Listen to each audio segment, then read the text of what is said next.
तो अमेज़ॉन ने आपकी किताब छापी, बड़ा एजाज़ है, क्या रिस्पांस आया इसका?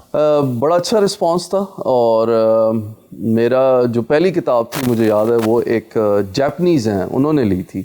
और उसके बाद यूएस के अंदर कुछ गई, फिर यूके में गई, क्योंकि वहाँ पे आपको पता ही है कि वहाँ रीडर्स ज़्यादा किताबें पढ़ते हैं, उनकी हैबिट ज़्यादा है। और इसके साथ साथ इस किताब को मैंने उसके ऊपर भी बुक के तौर पे भी लॉन्च किया है, और हार्ड प्रिंटिंग पे भी इसको अभी मैं पाकिस्तान में अब इसको लॉन्च करने जा रहा हूँ इंशाल्लाह सूनर, उसकी इनाग्रेशन करूँगा। और इसका नाम है the journey from sight to vision.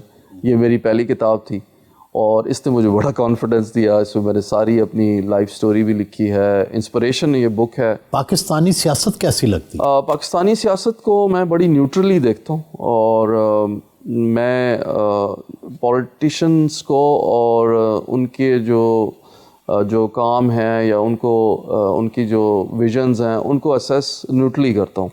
और मेरा ये ख्याल है कि पॉलिटिशियंस को मौका देना चाहिए, उनको एक फ्री प्लेइंग ग्राउंड दें। और मेरे ख्याल से हमारे पॉलिटिशियंस इतने एक्सपीरियंस्ड हैं कि वो पाकिस्तान को किसी भी जो है प्रॉब्लम से या किसी भी भंवर से निकाल सकते हैं। लेकिन यह है कि इंशाल्लाह मेरा अपना भी विज़न है कि मैं चूँकि यूथ को ज़्यादा फोकस करता हूँ, तो मैं एक पॉलिटिकल पार्टी आने वाले दिनों में मैं प्लान कर रहा हूँ कि मैं इसको इंशाल्लाह इस्टेब्लिश करूँगा।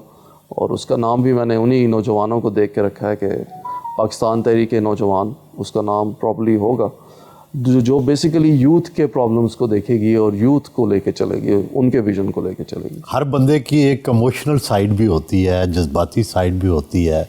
बिनाई जाने के बाद आपकी मंगनी टूट गई तो कितना दुख हुआ, और क्या उसकी कोई रिप्लेसमेंट भी ढूंढी है या नहीं? ऑब्वियसली ये तो एक नेचुरल चीज़ है। एक चीज़ होती है इमोशनल इंटेलिजेंस, जिसका नाम है you have to sometimes control your emotions, और you have to respect the emotions of others also. हमें लोगों के इमोशंस को भी रिस्पेक्ट देनी चाहिए। ये असल में यही होता है कि जब भी हमारे यहाँ कल्चर ये है कि जब इस तरह का मामला होता है, एंगेजमेंट टूटती है, समथिंग लाइक दैट, तो हम एक दूसरे को मलाइन करना शुरू कर देते हैं, उसको कसूरवार ठहराना शुरू कर देते हैं। लेकिन जब मैं ब्लाइंड हुआ और मेरी ये एंगेजमेंट टूटी, तो मेरे ख्याल से मैंने उसके शूज़ में जाके देखा कि अगर उनकी जगह मैं होता तो शायद मैं भी यही कर लेता। लेकिन this was totally her choice and her right, तो आई ऑलवेज रिस्पेक्टेड दिस।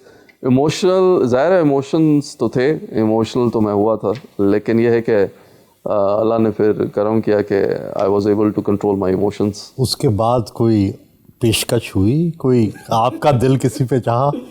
नहीं, उसके बाद अभी तक तो जिसे कह रहे हैं कि बस सोलो फ्लाइट जारी है, और अकेले ही बस टेक ऑफ किया हुआ है, फ्लाइंग जारी है। लेकिन बस इंतज़ार है कि कोई शायद कोई एक भूला बिसरा परिंदा आ जाए और हमारे साथ हमारी फ़्लाइट को समझे और हमारे साथ पैसेंजर बन के चले इस जर्नी के अंदर। एस्थेटिकली हर बंदे के अंदर एक एस्थेटिक्स तो होती है। अपने आप को रिलैक्स करने के लिए, अपनी खुशी के लिए म्यूज़िक सुनते हैं या कोई और शौक़ है? एक मुझे बड़ा जो है क्या नाम है मोटिवेट करता है, रखता है, और आई लव म्यूज़िक। इवन जब मैं फ्लाइंग करता था या मैं किसी ऐसे मिशन पे जाता था जो टफ़ होता था, तो आई use to pump my self, motivate my self through music. और म्यूज़िक एक ऐसी चीज़ है कि वो आपको रिलैक्स भी करता है, आपको मोटिवेट भी करता है, और आपके अंदर एक स्पीड और एग्रेशन भी लाता है, और एक जिसे कह लें कि एक पावर, एक एनर्जी भरता है।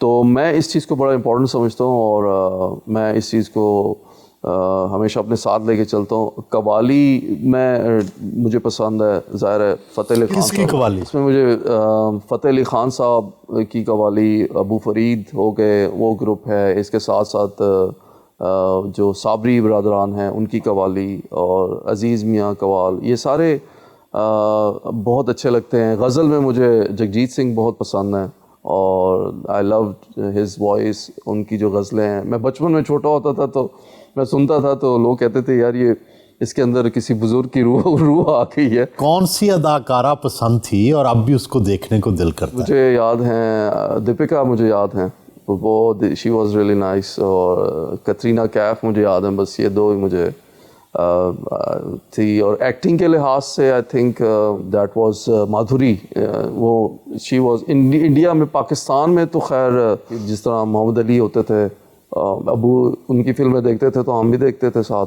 इसके साथ साथ जो नदीम होते थे उनकी बड़ी अच्छी फिल्में होती थी, जावेद शेख होते थे वो भी हैं। फिर हैं। इसके साथ साथ जो आजकल नया जो ट्रेंड स्टार्ट हुआ है जिसके अंदर फवाद, वो मुझे पसंद है। वही बहुत बड़े हिट ड्रामा गया। वो उनको मैं उनकी मुझे अब मुझे ख्वाहिश है उनसे मिलने की, क्योंकि मैंने उनकी शक्ल आज तक देखी नहीं है। But I like his acting also and the way he you know do the acting.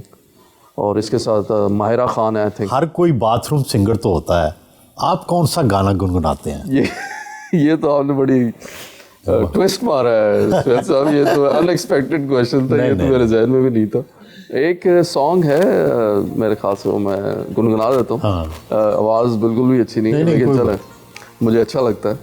वो है एहसान तेरा होगा मुझ पर दिल चाहता है, मुझे कहने दो मुझे तुमसे मोहब्बत हो गई है, मुझे पलकों की छाँव में रहने दो, एहसान तेरा